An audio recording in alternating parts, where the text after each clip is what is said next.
Often have a different view of these issues, so I'll ask a vastly different question. Should government, in your view, have any role at all in stimulating the economy like this? Well, sure, indirectly. They shouldn't stimulate it by interfering in the market rate of interest. That's where our basic problem comes from. And when you do that, you get into these problems, and then everybody wants to solve the problem by printing more money and spending more money and asking the Federal Reserve to, lower interest rates. And that just makes the problem that much worse. The government does have a responsibility, but it's supposed to lower taxes, get rid of regulations, and devise a monetary policy that makes some sense. But to continue to say that we just appropriate more money, which is more deficit, and then expect us either to borrow it or expect the Federal Reserve to monetize it makes our problems worse. Just look at what's happening today. The dollar is crashing. And why? And Tim there suggests that we think of the economy but not in foreign policy. You can't do that. They're one and the same. That's where all the money's going. We're spending nearly $1 trillion a year overseas maintaining this empire. And then there's never been a war fought without inflation and destruction and devaluation of a currency. And this is what we're doing today to ourselves, is we're literally spending ourselves into oblivion. But nobody here is willing to even suggest that we cut something overseas. But we have to. We don't need to cut anything here at home. I'd like to see things frozen. I'd like to see massive tax cuts. But we need deregulation. I was one of 3 people that voted against Sarbanes-Oxley. I knew that would be a problem, and it is a problem to the financial markets. So this is the kind of thing we need. We need the government out of the way, but it should have sound money, low taxes, less regulations, and a sensible policy where we're not wasting our money overseas. Congressman, thank you. Mayor Giuliani, 30 seconds of your own. Well, I think that we can't run on that program. I think what we have to run on is an old-fashioned Republican program. I can't be identified with this. I'm known as the taxpayer's best friend. I've never voted for a tax increase, and I voted for the least amount of spending. So I'm not part of that crowd. But what we need to do is reinstate Republican principles. Then we could run on it, but we have drifted a long way from that. And that is because of all these programs. But there was never my participation in this. I was waving a flag the whole time saying, slow up, slow up. This isn't going well. And here we are. We're at the verge of bankruptcy. We're moving into a new era, believe it or not. With the dollar and our economy and the world economy, this is a new era. Congressman, time is up. Was the war a good idea, worth the blood and treasure that we have spent? It was a very bad idea, and it wasn't worth it. The Al-Qaeda wasn't there then. They're there now. There were no weapons of mass destruction, had nothing to do with 9/11. There was no aggression. This decision on policy was made in 1998 under the previous administration because they called for the removal of Saddam Hussein. It wasn't worth it. And it's a sad story because we started that war, and we should never be a country that starts war needlessly. Governor Huckabee, was the question for one of your colleagues on stage. My question is for Senator McCain.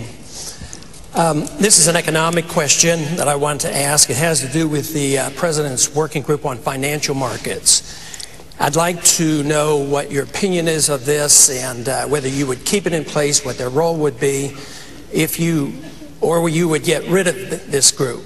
And if you kept the group, would you make sure we would see some sunlight and know what they're doing and how they're being involved in our markets? Well, obviously, we'd like to see more sunshine. But I, as president, as every other president, rely primarily on my Secretary of the Treasury, on my Council of Economic Advisors, on the head of that. I would rely on a circle that I have had developed over many years of people like Jack Kemp, Phil Graham, Warren Rudman, Pete Peterson, and the Concord Group. I have a process of leadership, Ron, that is sort of an inclusive one that I have developed, a circle of acquaintances and people that are supporters and friends of mine who I've worked with for many, many years. So you'd get rid of You this remember group? back in 1982 when Phil Graham and Warren Rudman and Graham Latta and all of those people got the first real tax cuts done, the first real restraints in taxes. I was there. You were there. And I rely on those people to a much larger degree than any, quote, formal organization, although the Secretary of Treasury is obviously one of the key and important posts that I would have. Senator, thank you. Governor Huckabee. Well, I'd like to talk about Social Security. The last time you ran for president and a Libertarian Party candidate, you filled out a questionnaire asking about Social Security, and you said, quote, abolish it. There are 3.5 million people in Florida who rely on Social Security payments. Are you still in favor of abolishing Social Security? Yes, but not overnight. Matter of fact, my program is the only one that is going to be able to take care of the elderly. I'd like to get the young people out of it, just in the young generation, because there's no money there. And they're going to have to pay 50 years and they're not going to get anything. There's no money there. Now, I'm saying I'd take care of all the elderly, all those who are dependent, but I would save the money from this wild spending overseas. We can save hundreds of billions of dollars and still take care of the elderly. Right now, they're getting behind because they're having a 10 to 12% inflation rate and we give them a 2% increase. So they're really hurting.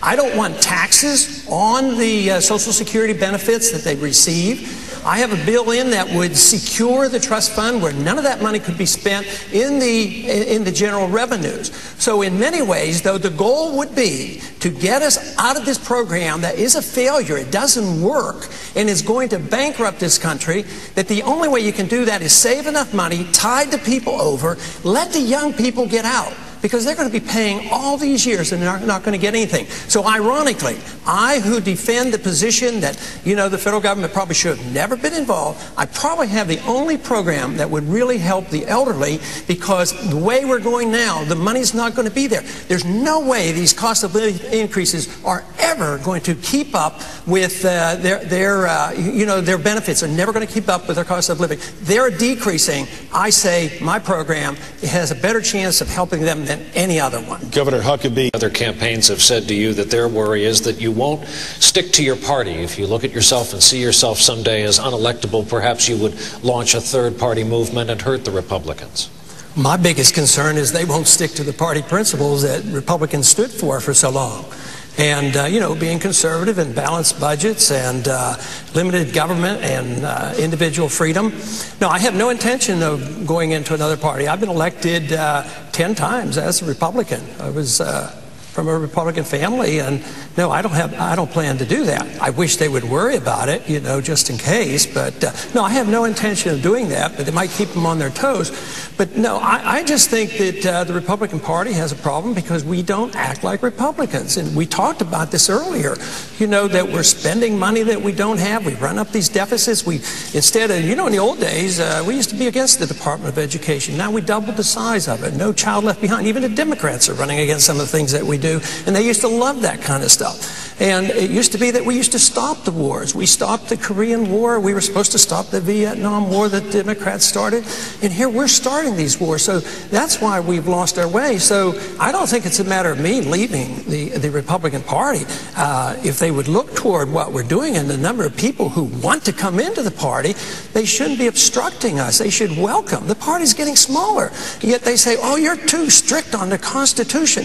Why should us who believe strictly in the Constitution and rule of law be excluded? That's the way a lot of the people that gather around my candidacy think they're being treated. So I would say, why don't we have a big tent and welcome those of us who believe in liberty and believe in the Constitution? That's what it's all about, and that's what the Republican Party used to stand for. Congressman, thank you. That will have to be the